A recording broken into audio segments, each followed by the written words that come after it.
So minsan kasi kung hindi natin gawin ito, maaaring yung iba hindi inom ng tubig.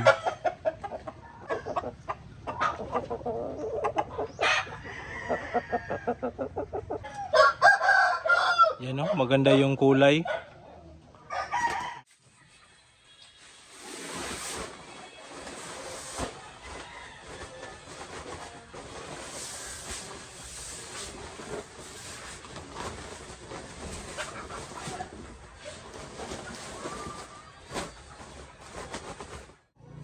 So ito yung gamit na feeds natin mga ka-farmers, yung Pilmico feeds, poultry, express chicken layex. So yan, chicken layex yung gamit natin mga ka-farmers. So ito yung patuka na ginagamit sa mga manok na pampaitlog. So ito na rin yung ginagamit natin sa breeding. So ang kagustuhan dito mga ka-farmers, o kagandahan dito mga ka-farmers ay yan o. Yung crude protein niya 18%. So calcium niya nasa 4% din.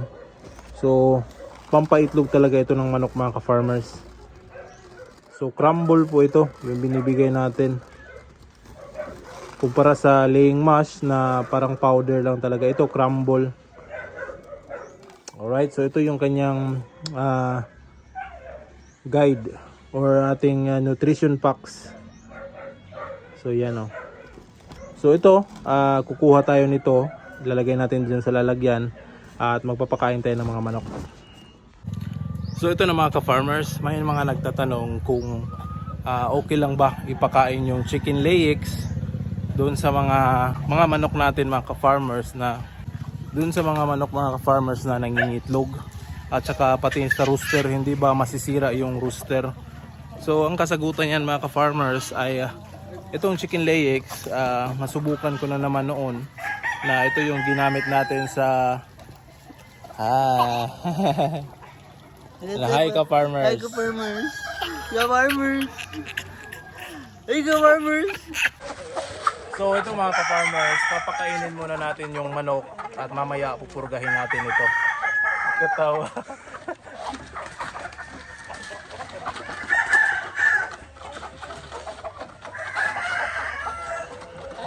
Katawa ka, Day.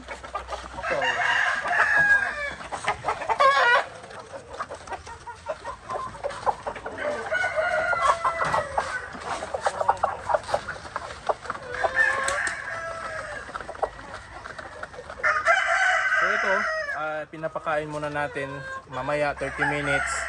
Tsaka natin lalagyan ng tubig yung kanilang painumin.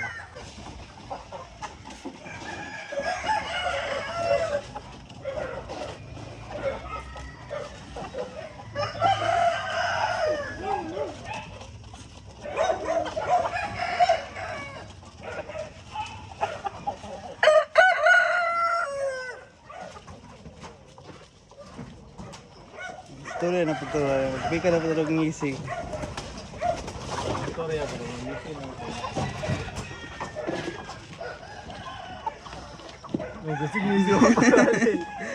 So ito mga ka-farmers, natapos na tayo magpakain. Ito na lang, at kukunin ko yung mga waterer nila. Tapos hahaluan natin ng yung ating pamurga na bastonero. Dahil nagsisimula tayong mag-breed, kailangan natin silang purgahin. Alright? So ito na mga ka-farmers, nalinisan ko na yung mga patubigan. So 9 na patubigan ito, pero 6 lang yung pamurga natin. So yung 3 tubig plain lang muna, yung hindi natin ginagamit sa pagbe-breeding. At yung papainumin muna natin ay yung mga bago nating na setup. Alright, so 6 na piraso ito, tigi isang sachet kada lalagyan ng tubig. Alright, so titimplahin ko muna ito mga ka-farmers bago natin ilagay doon. Alright.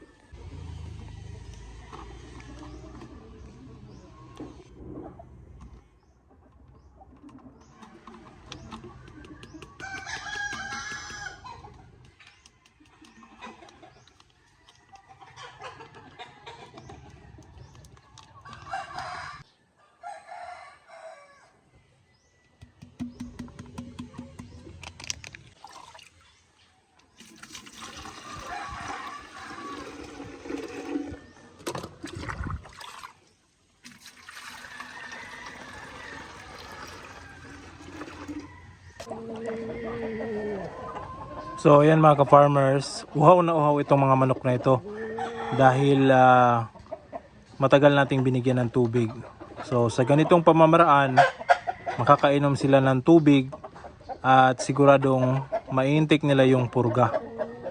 So minsan kasi kung hindi natin gawin ito, maaaring yung iba hindi iinom ng tubig.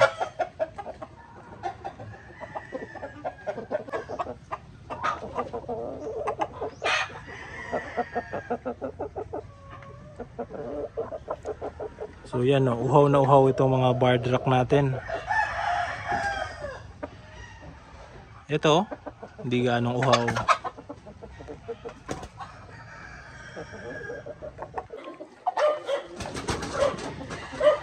So ito naman yung bago nating asil na nakuha mga ka-farmers. Yan, no, maganda yung kulay. Yung asil na ito. So pinares natin dito sa barred rock.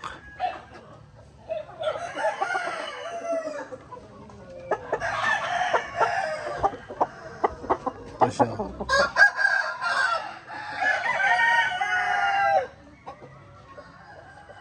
So meron pang isa doon nangingitlog. 5 babae ang nandito. So malakas din mangitlog ito. So ayan, naglagay tayo ng pamurga. Ito, mabait ito, di kagaya ng iba, medyo sobrang tapang. Ang ganda ng kulay, oh. So ito mga ka-farmers, yung nakolekta nating mga itlog dito sa white leghorn natin ngayong umaga.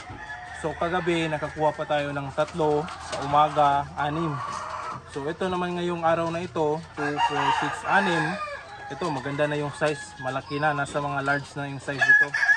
So pwede na talaga itong i-incubate kung may semilya. So ito wala pang semilya dahil wala pang rooster na inilagay.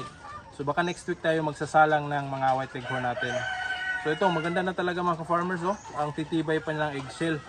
So yung gamit natin na feeds, yung Pilmico na brand na Layix, Layer Crumble. So ito pangbenta muna natin dahil table eggs lang naman ito.